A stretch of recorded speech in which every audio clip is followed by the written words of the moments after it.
بسم الله الرحمن الرحيم. ومن الناس من يشري نفسه ابتغاء مرضات الله والله رؤوف بالعباد. اور بعض وہ آدمی ہیں جن کی بات پسند آتی ہے اے محمد صلی اللہ علیہ وسلم آپ کو دنیا کی زندگانی کے کاموں میں،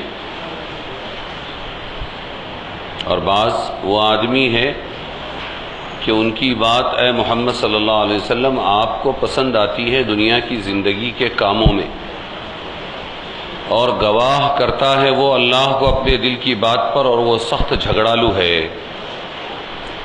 کہ میں جو بھی کہہ رہا ہوں اللہ اس پر گواہ ہے، اللہ اس پر گواہ ہے، ایسا بولتا تو ہے وہ، اور جب پھرے تیرے پاس سے یعنی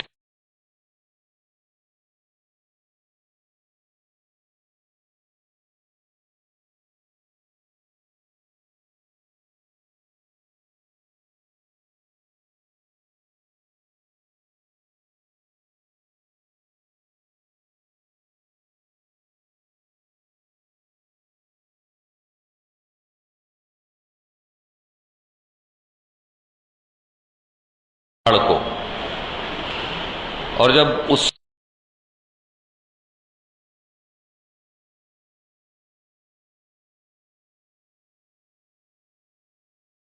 ڈر جب بولتے ہیں تو وہ اپنے غرور میں اور گناہ زیادہ کرنے لگتا ہے، فحسبہ جہنم، تو اس کے لیے کافی ہے جہنم، وَلَبِئْسَ الْمِہَادُ، اور بے شک وہ برا ٹھکانہ ہے، جہنم برا ٹھکانہ ہے۔ اور لوگوں میں ایک شخص وہ ہے کہ بیچتا ہے اپنی جان کو اللہ کی رضا جوئی میں، ایک شخص وہ ہے جو بگاڑ کرتا ہے، اوپر بتایا، ایک شخص وہ ہے جو اپنی جان بیچتا ہے اللہ کی رضا کے بدلے، اللہ راضی ہو جائے اس لیے، اور اللہ نہایت مہربان ہے اپنے بندوں پر۔ اوپر کی آیتوں میں دعا مانگنے والے دو قسم کے آدمی بتائے تھے، ربنا آتنا فی الدنیا حسنہ وفی الآخرۃ حسنہ، اے اللہ دنیا میں بھی ہم کو بھلا دے، آخرت میں بھی بھلائی دے۔ ایک یہ ہے، یہ اچھے لوگ ہیں، ان کو دنیا میں بھی ملے گا آخرت میں بھی۔ دوسری قسم کون سی تھی کہ وہ لوگ صرف کہتے ربنا آتنا فی الدنیا، بس دنیا دے دے، دنیا دے دے، دنیا دے دے۔ تو دو قسمیں بتائی تھی، ایک کافر کہ وہ آخرت کا منکر ہے، انکار کرنے والا ہے، آخرت و آخرت کوئی چیز نہیں ہے بولتا ہے، اس لیے صرف دنیا مانگتا ہے۔ دوسرا مومن کہ وہ آخرت کا عقیدہ رکھتا ہے کہ ہاں آخرت میں ہم کو اپنے کیے کا حساب دینا ہے، اور اصل تو زندگی آخرت ہی کی ہے، دنیا کی بھلائی کے ساتھ آخرت کی بھلائی بھی مانگتا ہے۔ اب اگلی آیت میں اسی طرح کی تقسیم نفاق و اخلاص کے اعتبار سے فرماتے ہیں کہ دو قسم کے لوگ ہیں، ایک منافق ہے، کچھ لوگ منافق ہے اور کچھ لوگ مخلص ہے۔ منافق کس کو کہتے ہیں؟ زبان کا مسلمان اور دل کا کافر، یعنی دو منہ والا۔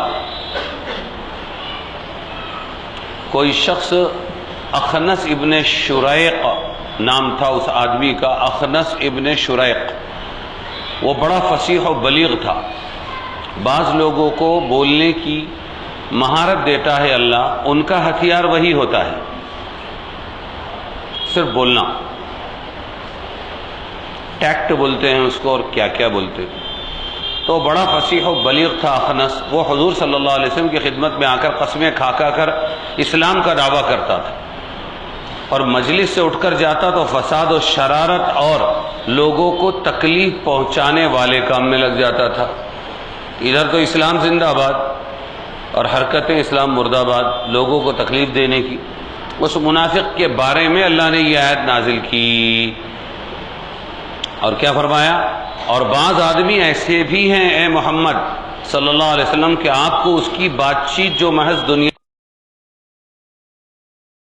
ارادے سے ہوتی ہے، باتیں بڑی اچھی لگتی ہے کہ اظہار اسلام سے مسلمانوں کی طرح قرب اور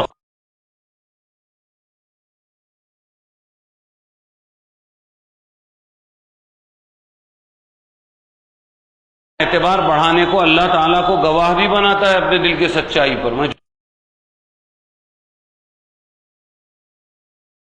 کھانے والے کو جھوٹا بتلایا گیا ہے۔ بڑے بڑے دیندار لوگ، بڑے بڑے بیان کرنے والے لوگ بھی بہت قسمیں کھاتے ہیں، تو اللہ کو گواہ بناتا ہے وہ اپنی بات پر کہ میں سچے دل سے بات کر رہا ہوں، حالانکہ بالکل جھوٹا ہے، کیونکہ حقیقت میں وہ آپ کی مخالفت میں نہایت شدید ہے، آپ کا طرفدار بتاتا ہے، حالانکہ اے محمد صلی اللہ علیہ وسلم وہ آپ کا مخالف ہے، اور جس طرح آپ کا مخالف ہے اسی طرح اور مسلمانوں کو بھی تکلیف پہنچاتا ہے۔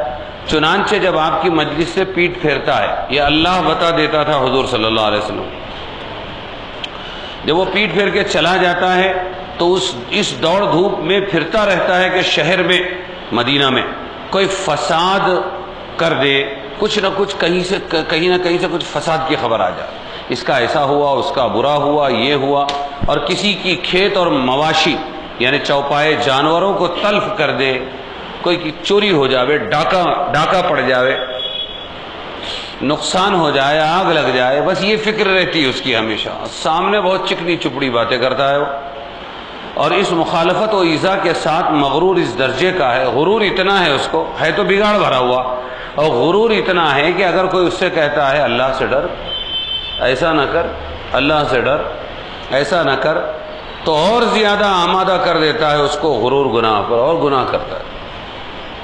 تو یہ بدنصیب لوگ ہوتے ہیں، ان کو بدنصیب ہی کہا جائے گا جب اس سے کوئی کہتا ہے۔ تو ایسے شخص کی اب کیا سزا ہے؟ ایسے شخص کی کافی سزا ہے جہنم، بس جہنم اس کا ٹھکانہ ہے ہمیشہ ہمیشہ، اور وہ برا ٹھکانہ ہے۔ اور بعض آدمی ایسے بھی، یہ اچھوں کی تعریف، مخلصین کی تعریف، ایسے بھی ہیں کہ اللہ کی رضا جوئی کے بدلے میں، اللہ کو راضی کرنے کے بدلے میں، اللہ راضی ہو جائے اس کے بدلے میں اپنی جان تک بیچ ڈالتے ہیں، اور اللہ تعالیٰ ایسے بندوں کے حال پر نہایت مہربان ہے۔ آیت کا آخری حصہ جس میں مومن مخلص کا یہ حال بیان کیا، وہ اللہ تعالیٰ کی رضا حاصل کرنے کے لیے اپنی جان کی بھی بازی لگا دیتے ہیں۔ یہ ان مخلص صحابہ کی شان میں نازل ہوئی ہے جنہوں نے بے مثال قربانیاں اللہ کے راستے میں پیش کی۔ حدیث کی مختلف کتابوں میں یہ آیا ہے کہ حضرت صہیب رومی ایک صحابی جلیل القدر، روم کے رہنے والے تھے، گورے لوگ روم کے، وہ بھی آ گئے تھے حضور صلی اللہ علیہ وسلم کے پاس اسلام قبول کر کے۔ ان کے بارے میں یہ آیت نازل ہوئی۔ یہ کب؟ جب وہ مکہ سے ہجرت کر کے مدینہ کے لیے روانہ ہوئے، غیر مسلموں نے ستایا تو اب اسلام بچانے کے لیے مکہ سے مدینہ روانہ ہوئے، تو راستے میں کفار قریش کی ایک جماعت نے راستہ روک لیا۔ یہ دیکھ کر حضرت صہیب رومی اپنی سواری سے اتر کر کھڑے ہو گئے، اور ان کے ترکش میں جتنے تیر تھے سب نکال لیے۔ ترکش تیر کے رکھنے کے برتن کو کہتے ہیں، لٹکا ہوتا ہے، اس میں سے نکالنا اور مارنا، تو اس کے اندر سے نکال لیے انہوں نے، اور قریش کی اس جماعت سے خطاب کیا کہ اے قبیلہ قریش، تم سب جانتے ہو کہ میں تیر اندازی میں تم سب سے زیادہ ماہر ہوں، میرا تیر کبھی خطا نہیں کرتا، نشانے پر لگتا ہے، اور اب اللہ کی قسم کھاتا ہوں کہ تم میرے پاس اس وقت تک نہ پہنچ سکو گے جب تک میرے ترکش میں ایک بھی تیر باقی، مقابلہ کروں گا۔ تو کم سے کم اتنی تیاری تو چاہیے یار مسلمان، اشاروں کو سمجھا کریں آپ، کم سے کم اتنی بھی تیاری نہیں۔ جی، جب تک مجھ میں دم رہے گا اس کے بعد پھر میں تلوار سے کام لوں گا، تیروں کے بعد، جب تک مجھ میں دم رہے گا پھر جو تم چاہو کر لینا۔ اگر تم نفع کا سودا چاہتے ہو تو میں تمہیں اپنے مال کا پتہ دیتا ہوں جو مکہ مکرمہ میں رکھا ہے، تم وہ مال لے لو اور میرا راستہ چھوڑ دو، ایک طرف اسلام اور ایک طرف مال، وہ مال لے لو، میرا راستہ چھوڑ دو۔ اس پر قریش کی جماعت راضی ہو گئی، اور حضرت صہیب رومی نے صحیح سالم حضرت صہیب رومی نے صحیح سالم حضرت صلی اللہ علیہ وسلم کی خدمت میں پہنچ کر واقعہ سنا دیا، میں یہ کر کے آیا اللہ کے رسول، تو آپ صلی اللہ علیہ وسلم نے 2 مرتبہ فرمایا ربح البیع ابا یحییٰ، ربح البیع ابا یحییٰ، تمہارا بیوپار نفع بخش رہا، تمہاری بیع نفع بخش رہی۔ ہمارے ہاں کہتے ہیں کہ نفع کا سودا کر کے آیا ہے۔ اسی واقعے میں آیت مذکورہ کے نزول نے اس کلام کی تصدیق کر دی جو رسول اللہ صلی اللہ علیہ وسلم کی زبان مبارک سے نکلا تھا کہ بعض لوگ اللہ کی رضا کے لیے اپنی جان تک کی بازی لگا دیتے ہیں۔ وہ صہیب رومی تھے، ان جیسے اور بھی۔ تو چوکنا رہنا چاہیے، یہ قرآن ہے اور یہ اصول ہے، ایسا قیامت تک چلتا رہے گا۔ لوگ آئیں گے اور آ کر مسلمانوں اور اسلام کی حمایت میں باتیں کریں گے، اور خصوصاً اس وقت تو خصوصاً پورے پلاننگ کے ساتھ یہودیوں کے مشورے سے یہاں پر مسلمانوں میں غیر مسلم لوگ مسلمانوں کی ونگ پر محنت کر رہے ہیں۔ وہ کیوں؟ تاکہ یہ خود ہی اندر سے کھوکھلا کر دے اسلام کو، کیونکہ کچھ بولیں گے ارے مسلمان ہیں، اپنے مسلمان ہیں، اور وہ برائی کرتے ہیں۔ ان کا کام ہی عیب نکالنا، ان کا کام ہی یہ بولنا کہ بہت ہی زیادہ اتحاد پسند مسلمان اب مولویوں سے بیزار اور اسلام کے کٹرتا سے بیزار ہے، اور ایسے ہیں اور ویسے ہیں۔ ان سے بلواتے ہیں، ان سے سب کرواتے ہیں، ہر کام کرواتے ہیں ان سے، اور لیبل لگا ہوا ہے مسلمان کا۔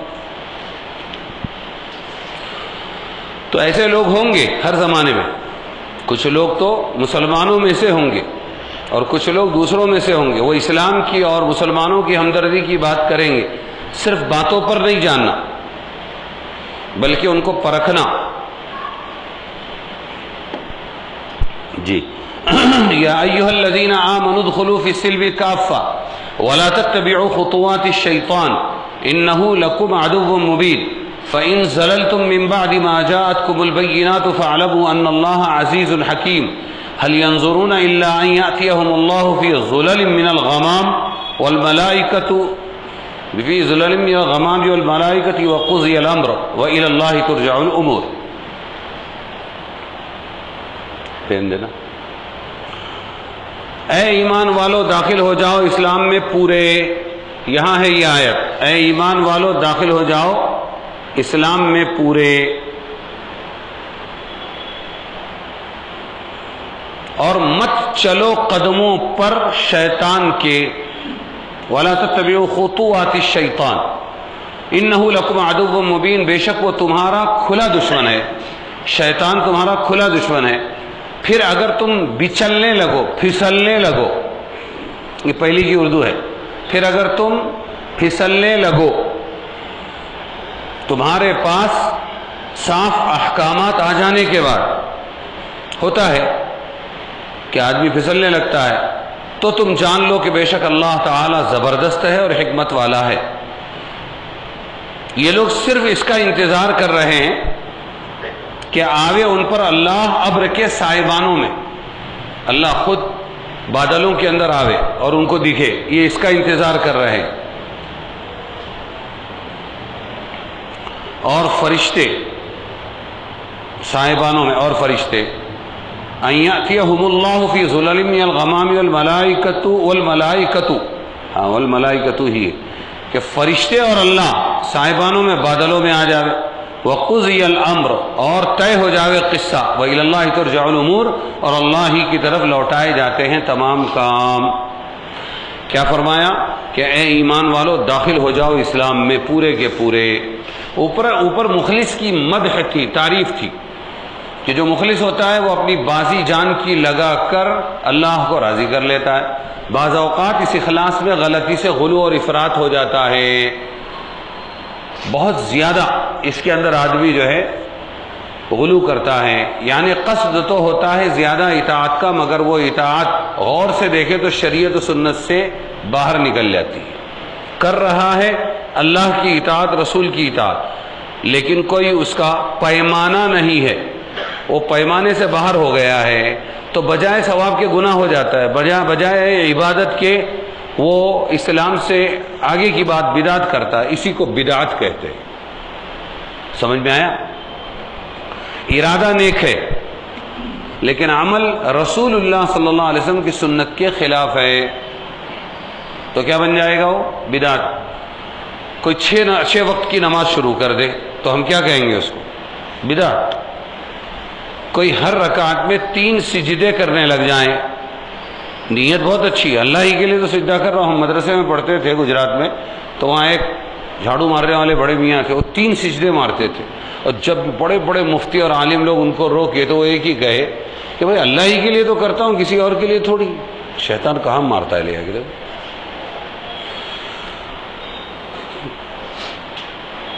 تو مخلصین جو اللہ کی عبادت کرتے ہیں ان سے بھی گڑبڑی اس وقت ہوتی ہے جب وہ رسول اللہ والی سنت چھوڑ دیتے اور حد سے آگے بڑھ جاتے۔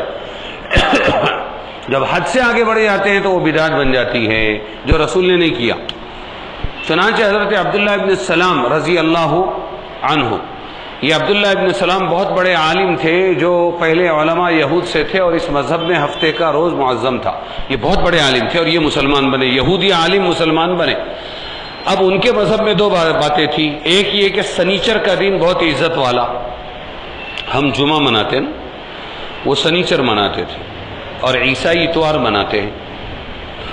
تو ان کے یہاں سنیچر کا دن جو تھا وہ بہت عزت والا تھا، اور اونٹ کا گوشت حرام تھا، اللہ نے ان پر اونٹ کا گوشت حرام کر دیا۔ اب یہ مسلمان بننے کے بعد دیکھو انہوں نے سوچا،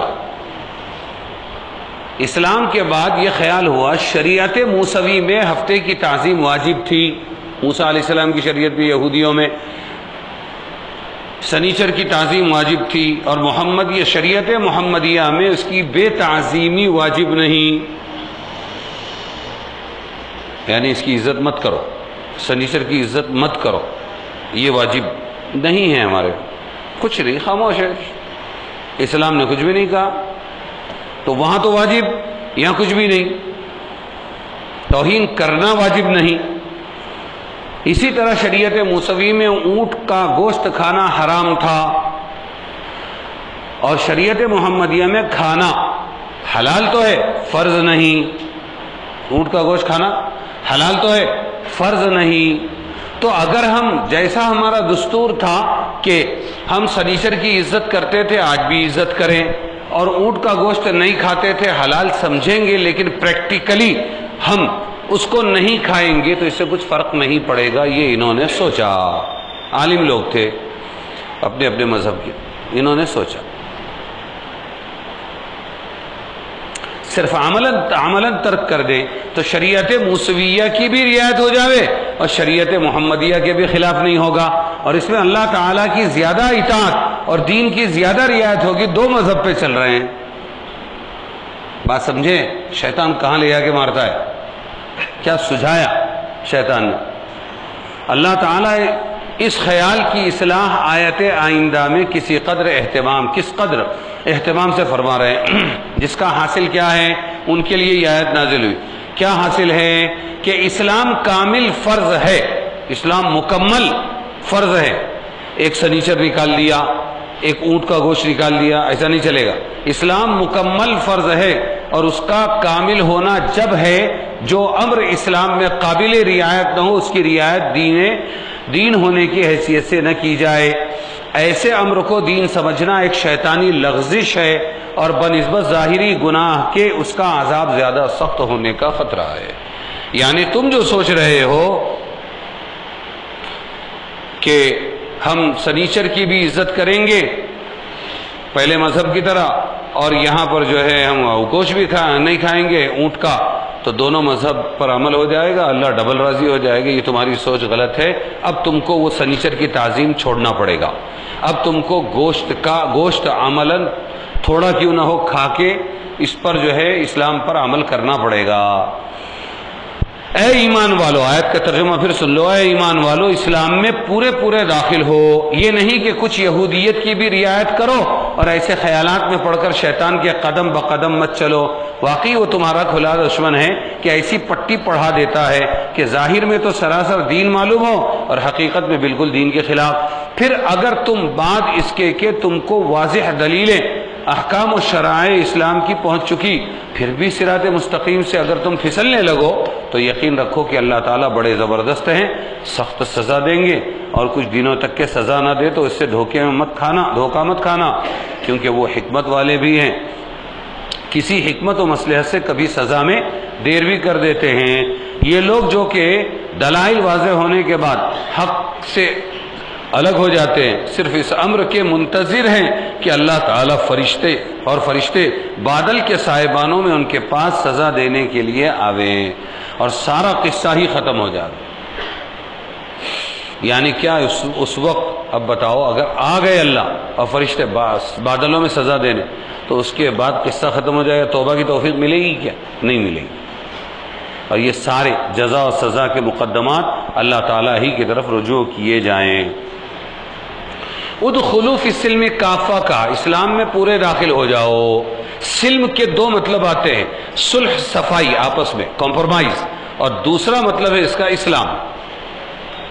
لیکن یہاں تمام مفسرین کا اتفاق ہے کہ یہاں اسلام مراد ہے. مسلمانوں سے یہ کہا جا رہا ہے اسلام میں پورے داخل ہو جاؤ. کافہ لفظ کے معنی پورے ہے. کافہ لفظ کے معنی پورے. اب یا تو اس کا مطلب یہ ہے کہ پورے داخل ہو جاؤ اسلام میں. تم آدھے اسلام میں گئے، آدھے بچ گئے. زبان مسلمان ہے، آنکھ مسلمان نہیں. کان مسلمان ہے، دل مسلمان نہیں. یعنی ہماری حرکتیں، ہمارے اعمال اسلام کے خلاف ہے تو ہم پورے داخل نہیں ہوئے. تو تم پورے کے پورے اسلام میں داخل ہو جاؤ. کافہ کی اگر وہ صفت ہے تو حال ہے. تو دوسرا مطلب یہ ہے کہ کافہ اسلام کا حال بن جاوے، اسلام کی صفت بن جاوے کہ تم پورے اسلام میں داخل ہو جاؤ. تم پورے داخل ہو جاؤ اسلام میں، یہ بھی مطلب ہو سکتا ہے. پورے اسلام میں داخل ہو جاؤ، آدھے میں داخل ہو آدھے میں باہر، ایسے مت رہو.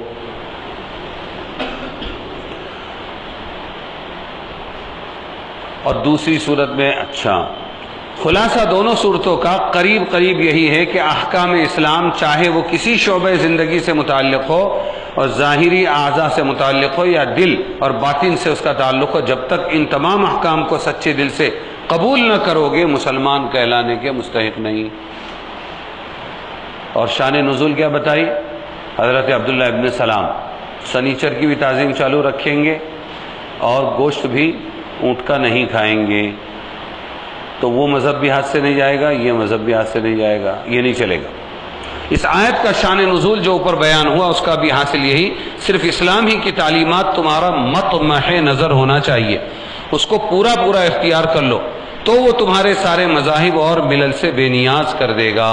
اسلام میں سب ہے. تم اسلام پر پورا عمل کر لو گے تو جتنے آج تک کے مذہب آئے ہیں صحیح مذہب، ہاں روپ بدلا مذہب نہیں، روپ بدلا ہوا مذہب نہیں. آج کا مذہب جو دکھ رہا ہے یہ تو خود ساختہ ہے، یہ آسمانی مذہب نہیں. تنبیہ، ان میں ان لوگوں کے لیے بڑی تنبیہ ہے جنہوں نے اسلام کو صرف مسجد اور خاص سننے کی چیز ہے. جن لوگوں نے اسلام کو صرف مسجد اور عبادت کے ساتھ مخصوص کر رکھا ہے. اسلام کی طرف مسجد میں ہے، گھر کی مسجد ہے کہ وہاں کا ہی کوئی اسلام. سمجھ میں آیا؟ جو سمجھتے ہیں عبادت صرف مسجد اور اسلام جو ہے صرف مسجد اور عبادت میں ہے، معاملات لین دین، خرید و فروخت اور معاشرت رہن سہن کے احکام کو گویا دین کا جز ہی نہیں سمجھتے ہو. رہن سہن کیسے، جس کو اقبال نے کہا وضع میں تم ہو نصارا عیسائی تو تمدن میں ہنود ہندوؤں جیسی تمہاری تہذیب. وضع میں تم ہو نصارا تو تمدن میں ہنود، یہ مسلمان ہیں جنہیں دیکھ کے شرمائے یہود.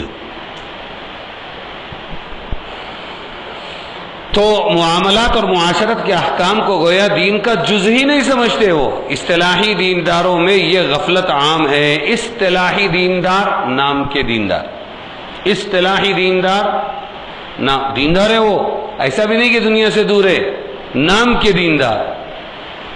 ہاں، ایک واقعی دیندار، ایک حقیقی دیندار، ایک نام کے دیندار. تو اصطلاحی دینداروں میں یہ غفلت عام ہے. حقوق اور معاملات اور خصوصاً حقوق معاشرت سے بالکل بیگانہ ہے وہ. جو حقوق ادا کرنا ہے، لوگ کتنوں کے حقوق ہیں، اللہ کی ساری مخلوق کے حقوق ہیں ہم پر، تو اس سے بالکل بیگانہ ہے.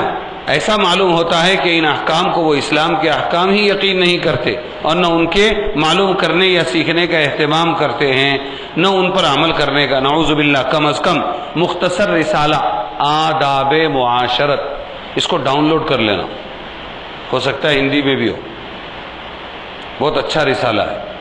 اس کو لیسن پڑھنا اپنے گھر میں. آداب معاشرت، یہ نہیں کہ صرف پیدا کر کے چھوڑ دیا، نہیں. جیسے تبلیغ میں یہی کوشش کی گئی کہ بھئی مسلمان بن جائے، علماء نے یہی کوشش کی، جمعہ کے بیانوں کا حاصل یہی ہے،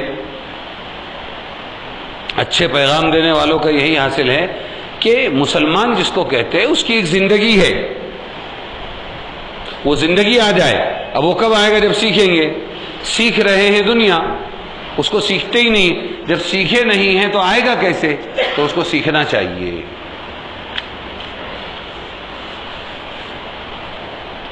اور یہ واقعہ ہے کہ اللہ تعالیٰ اور فرشتے بادل کے سائبانوں میں ان کے پاس آ جائیں، قیامت میں پیش آئے گا. ایسا ہوگا کہ اللہ آ جائیں گے پاس میں اور فرشتے بھی آ جائیں گے. یہ کب ہوگا؟ قیامت میں. اور اللہ تعالیٰ کا اس طرح آنا متشابہات میں سے ہے. یہ کیا ہے متشابہات؟ تو دل میں تو آتا ہے، سمجھ میں نہیں آتا، میں جان گیا بس تیری پہچان یہی ہے. اسلام میں کچھ چیزیں ایسی ہیں جن چیزوں پر ہمارا یقین ہے، کیونکہ قرآن میں ہے. وہ ید اللہ علی الجماع، یہ حدیث میں ہے کہ جماعت پر اللہ کا ہاتھ ہوتا ہے، اور اللہ کی پنڈلی ہے، یہ قرآن میں ہے. اللہ اس کا دیدار کرائیں گے. اور حدیث میں ہے اللہ روزانہ دعا کرنے والوں کے لیے، مانگنے والوں کے لیے آسمان دنیا پر، 7 آسمان دنیا پر آتے ہیں اور آواز دیتے ہیں روزانہ، ہے کوئی مانگنے والا اسے عطا کروں، کوئی مغفرت چاہنے والا بخش دوں، کوئی توبہ کرنے والا توبہ قبول کروں. اور لوگ سوتے رہتے ہیں. اب یہ اس قسم کی حدیثوں میں اس قسم کے جو الفاظ ہیں، تو اللہ کا چلنا، اترنا، اتر کر آنا امام صاحب کے یہ ممبر پر سے اترنے چڑھنے کے جیسا نہیں ہے. اللہ کا ہاتھ ہمارے ہاتھ کی طرح نہیں ہے جو جماعت پر ہے. اللہ کا دیدار کرانا وہ ہمارے دیدار کی طرح نہیں ہے. تو یہاں کیا ہے؟ متشابہات ہے. متشابہات کا مطلب ہے جمبلنگ. ہماری عام زبان میں کیا کہیں گے؟ جو ہمارے زبانوں میں چلتا ہے، چلن ہے، وہ کیا ہے؟ کمپلیکیٹڈ. سمجھ میں نہیں آیا. الجبرا بوسو کی سمجھ میں نہیں آتا ہے. تو پھر اس پر کیا ہے؟ جو الفاظ قرآن و حدیث میں آئے ہم اس پر ایمان لاتے ہیں، ان الفاظ پر کہ ہاں اللہ آئیں گے، اللہ اتر کے آتے ہیں، اور اللہ تبارک و تعالی جو ہے وہ بادلوں میں آئیں گے، فرشتے بادلوں میں آئیں گے. کیفیت کیا ہوگی، کیسے آئیں گے، ہم وہ نہیں جانتے اور ہم اس پہ پڑھنا بھی نہیں چاہتے.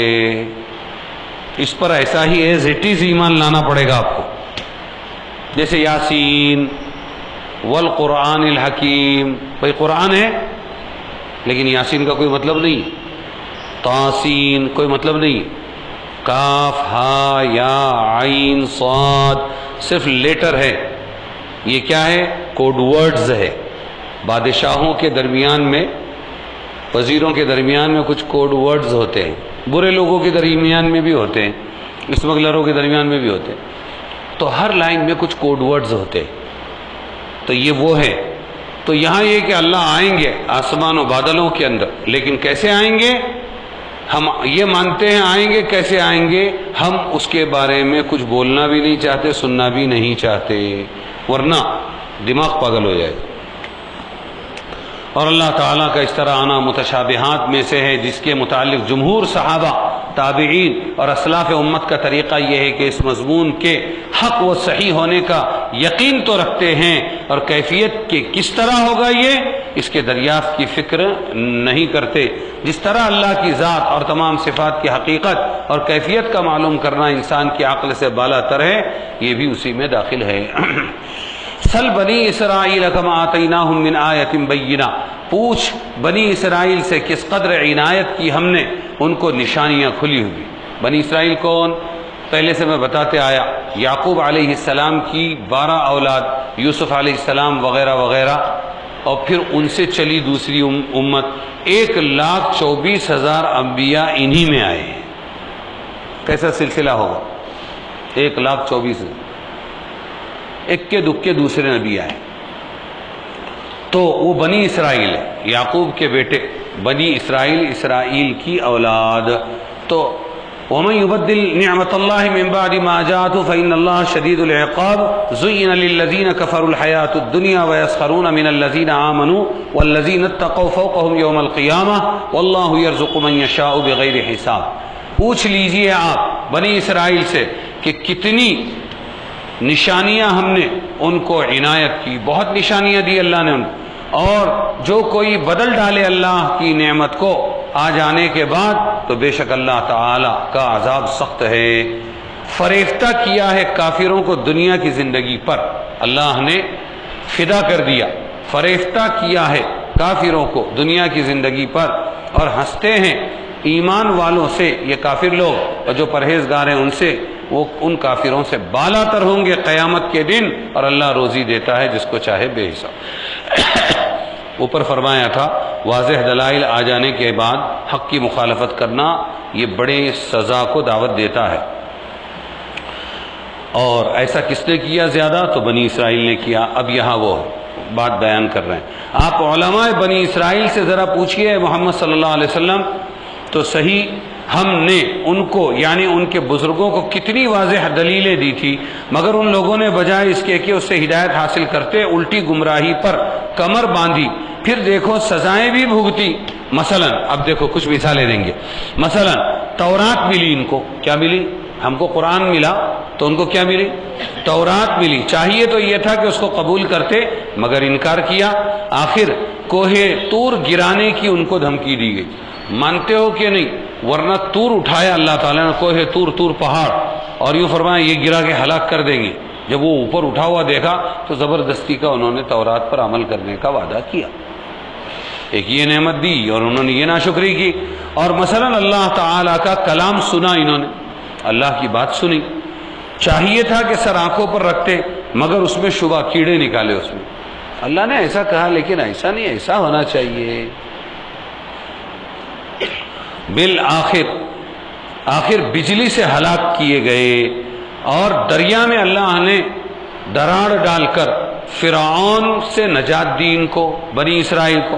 احسان مانتے مگر گوشالہ پرستی کی. اس کے بعد انہوں نے گائے کے بچڑے کی پوجا کی، جس پر سزائے قتل دی گئی، قتل کر دیا گیا ان کو.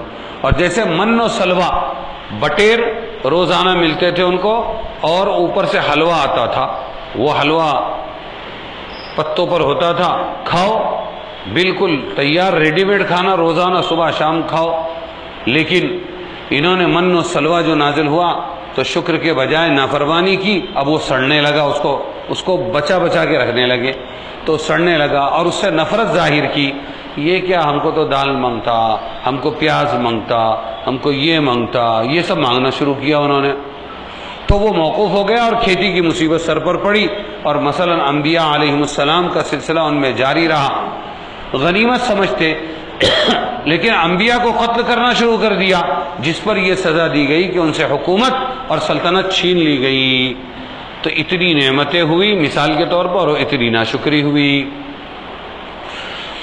اب اللہ فرما رہے ہیں ہمارا قانون یہ ہے کہ جو شخص اللہ کی ایسی بڑی نعمت دلائل واضحہ کو بدلتا ہے اس کے پاس پہنچنے کے بعد، یعنی بجائے اس کے کہ ہدایت حاصل کرے الٹا گمراہ بنتا ہے، تو یقیناً اللہ تعالیٰ ایسے شخص کو سخت سزا دیتے ہیں۔ اور دوسری آیت میں مخالفت حق کی اصلی علت اکثر یہ بیان فرماتے ہیں کہ وہ دنیا کی محبت۔ ایسا کیوں کرتے تھے؟ یا انسان میں بگاڑ کیوں آتا ہے؟ انسان ناشکری کیوں کرتا ہے؟ انسان اللہ کی مخالفت کیوں کرتا ہے؟ انسان مذہب کے دائرے سے کیوں نکلتا ہے؟ دنیا کی محبت، یہ ہے بنیادی جڑ۔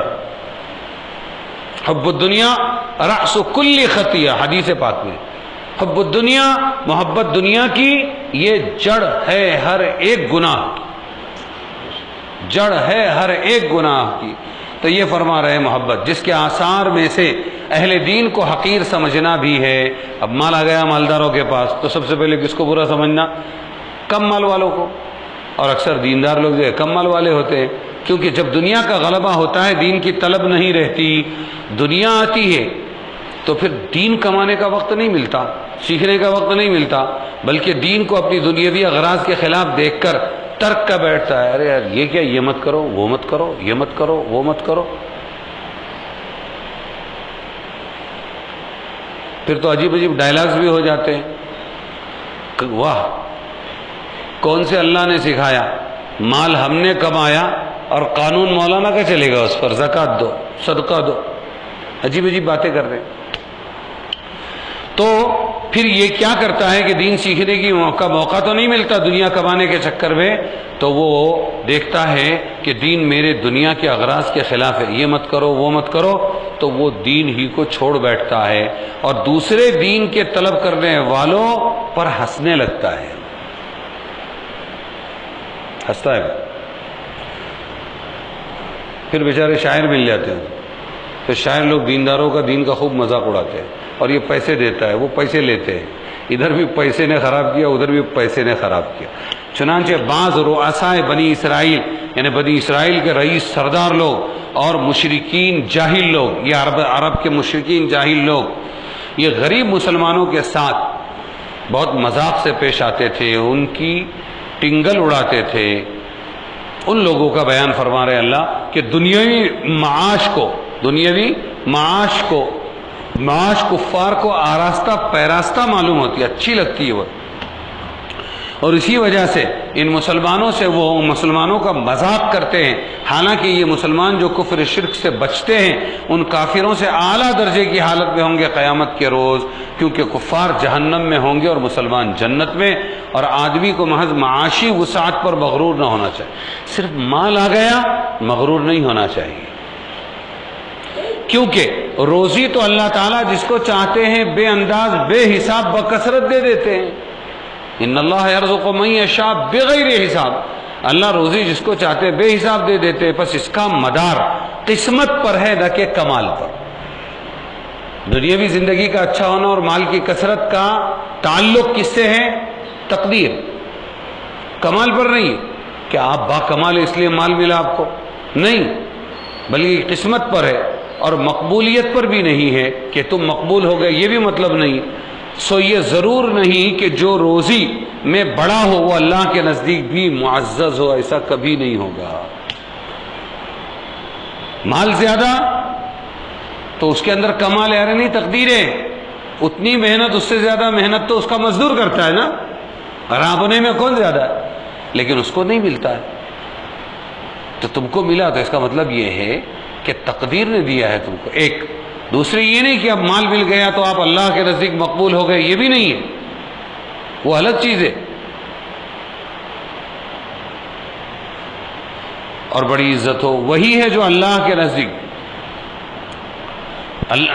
نزدیک معتبر ہو، تو عزت اللہ کے پاس ملے گی۔ پھر محض اس کے اوپر اپنے کو معزز اور دوسرے کو ذلیل سمجھنا تو بیوقوفی ہوئی نا۔ اٹھاؤ،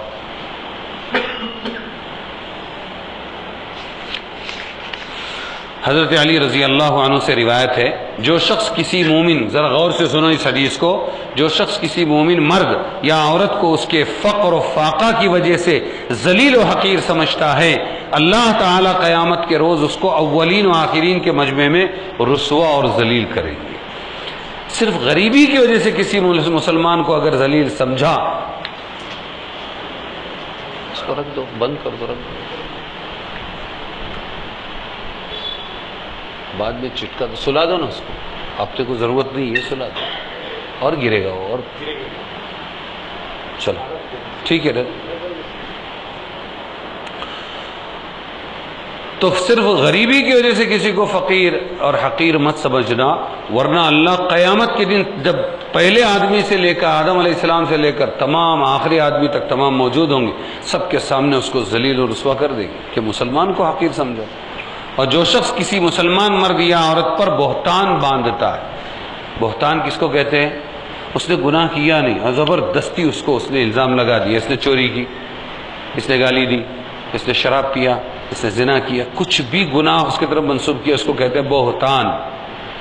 اور کوئی ایسا عیب اس کی طرف منسوب کرتا ہے جو اس میں نہیں ہے، اللہ تعالیٰ قیامت کے روز اس کو آگ کے ایک اونچے ٹیلے پر، آگ کے ٹیلے پر، آگ کے پہاڑ پر، آگ کے اونچے ٹیلے پر کھڑا کریں گے، جب تک کہ وہ خود اپنی تکذیب نہ کرے میں جھوٹا تھا، میں جھوٹا تھا، یہ اس پر الزام جو میں نے لگایا وہ جھوٹا تھا، یہ اچھا آدمی ہے، میں نے غلط الزام لگایا۔ تو یہ علم تربیت والا علم ہے۔ یہ جو ابھی آج 2-3 باتیں ہوئی یہ کون سی ہیں؟ علم کی الگ الگ قسمیں ہیں۔ علم فضائل والا علم، علم مسائل والا علم، علم خرید و فروخت والا علم، علم لین دین والا علم، اور علم کہ علم معاشرت والا علم، ماں باپ کے ساتھ کیسے رہنا، بیوی کے ساتھ کیسے رہنا، شوہر کے ساتھ کیسے رہنا، پڑوسیوں کے ساتھ کیسے رہنا، اس کو معاشرت والا علم کہتے ہیں۔ سمجھ میں آیا؟ عبادت والا، نماز، روزہ، زکوٰۃ، یہ صحیح کیسے ہوں گی، غلط کیسے، خراب کیسے ہوں گی، اس کا علم۔ اور ایک علم ہے تربیت والا علم۔ کون سا علم؟ جس سے انسان انسان بنے، جس سے انسان مسلمان بھی انسان بنے۔ ہاں، اب اگر یہ آیتیں بار بار پڑھیں گے اور یہ اپنے سے گندگیاں، رذالات، ارے نہیں، کسی کو حقیر نہیں سمجھنا، غریبی کی وجہ سے حقیر نہیں سمجھنا، سادے کپڑوں کی وجہ سے حقیر نہیں سمجھنا، عورت ہونے کی وجہ سے حقیر نہیں سمجھنا، ارے تم تو عورتیں پیر کی جوتیاں۔ یہ مسلمان بول رہا ہے اور قرآن بول رہا ہے اس کا وَلَهُنَّ مِثْلُ الَّذِي عَلَيْهِنَّ بِالْمَعْرُوفِ، جتنا حق مرد کا اتنا حق عورت کا۔ خالی بیلنس رکھنے کے لیے الرجال قوامون علی النساء، مردوں کو ذرا ورق چڑھ دیا ہے اور اس کا بھی ٹیکس لگایا ہے، کھلا پلا، نان نفقہ۔ تو جنہوں نے نان نفقہ نہیں لیا وہ آزاد ہو گئی، ہے نا، خود کی سروس، خود کی کمائی۔